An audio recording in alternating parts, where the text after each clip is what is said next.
coming New in. information coming From in, officials developing on the at this ground. hour. Authorities confirm. Sources tell us the situation is changing by the We're minute. hearing Questions from about how this unfolded and what happens Stay next. with us. We'll continue. Hey everyone, welcome back. Let me ask you something. Have you ever felt like you were watching a movie where the plot changes so fast you forget how it even started? That's exactly what's happening right now.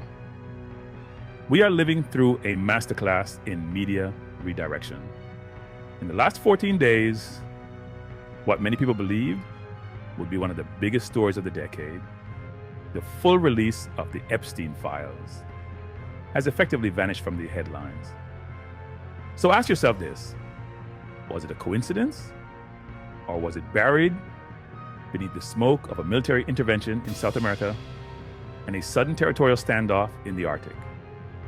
Today, we're breaking down how the narrative shifted from Jeffrey Epstein to Venezuela to Greenland, and why attention, not truth, may be the most valuable currency in Washington. Let's ground this in facts. Under the Epstein Files Transparency Act, the Department of Justice had a hard deadline, December 19th, 2025. By law, all unclassified Epstein-related documents were supposed to be released. We are now in mid-January, 2026, and the numbers are staggering.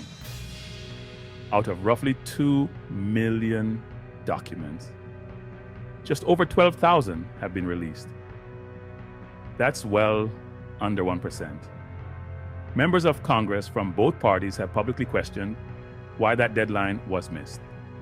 The DOJ says they need more time to protect victims and third parties. And let me be clear, protecting victims is non-negotiable. That's not the issue. The issue is whether the process itself has become a mechanism for delay. Because while the public waited for transparency, the story didn't stall, it was overtaken. On January 3rd, just as frustration over the Epstein delay was peaking, the narrative changed. Overnight, US forces captured Nicolas Maduro in Caracas. Suddenly, we weren't talking about redacted PDFs anymore. We were talking about regime change, military action, oil. Trump didn't just respond to events, he dominated the messaging. A domestic legal liability was replaced by a global spectacle. And Republicans wanted him, and nobody had what it takes to get him, or didn't want to get him. I don't know, something happened, but he killed a lot of people. He sent a lot of bad people into our country. He emptied his prisons into the United States. He emptied his mental institutions and insane asylums into the United States, and did a lot of very bad things, but he was a big drug pusher. You see that because all the boats that we shot down, they came out of Venezuela. A lot of drugs. There's a lot of boats and a lot of drugs. There are very few boats operating right now. But pause for a moment and look at what's missing. There is no clear plan for Venezuela after Maduro. No roadmap, no timeline, no institutional strategy, which raises a simple question. Was this about Venezuela's future or about changing the subject in Washington? Here's where this gets even more revealing. Reports indicate Trump's own aides and Republican allies are unsettled. With midterm elections approaching, they want the focus on inflation, healthcare, affordability. The issues voters say matter most. But Trump hasn't pivoted. He doubled down. And that tells us something critical. The party needs Congress. Trump needs narrative control. And when those interests collide, Trump chooses himself.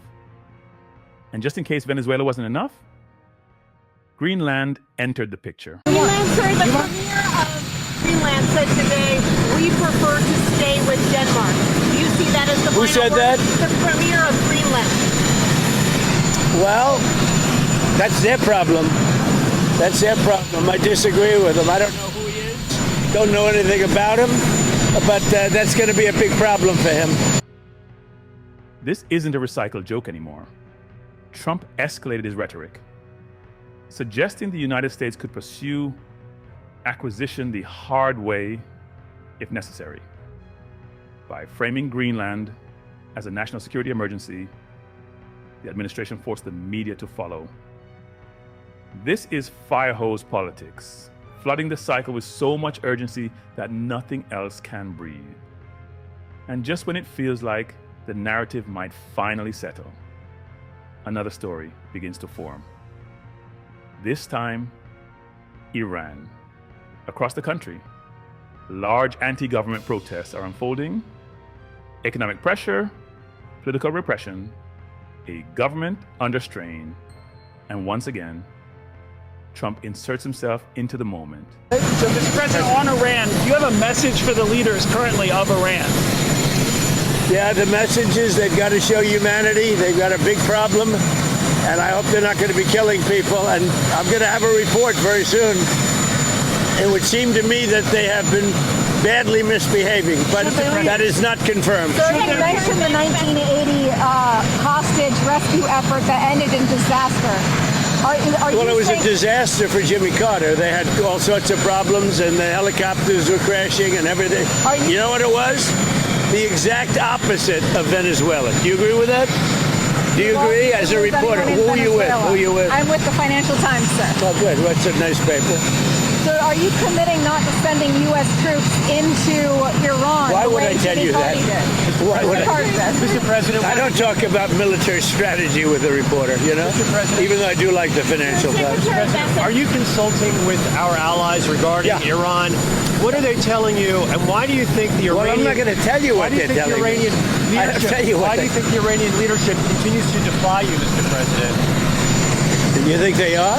Well, it's only been a couple of days. They continue to kill protesters. Well, they said that about Venezuela, too, you know? It's only been a couple of days. They haven't defied me. They haven't done anything as far as we're concerned. But it looks like they're killing a lot of people, but it has not been confirmed. I'll know very soon. He publicly warns Iran's leadership not to violently suppress demonstrators.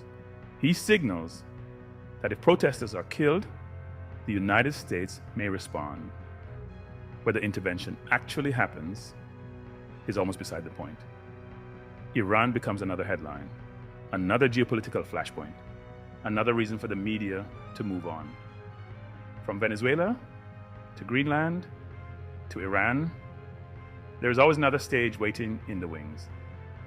Here's what most people miss. Distraction doesn't just move headlines, it buys time. Time for the DOJ to lawyer the Epstein process. Time to expand redaction categories. Time for urgency to fade. No evidence needs to be destroyed. No files need to be altered. Public exhaustion does the work. And when the documents finally arrive, months or years later, the impact will be muted. That is the power of a narrative pivot. So where does this leave us? In a world of nonstop breaking news, attention is the battlefield. We have to be able to hold two thoughts at once. Yes, global events matter, but no. We haven't forgotten about the Epstein files promised by law, because in a world flooded with manufactured urgency, the most important stories are often the ones they hope you'll stop asking about. Stay focused.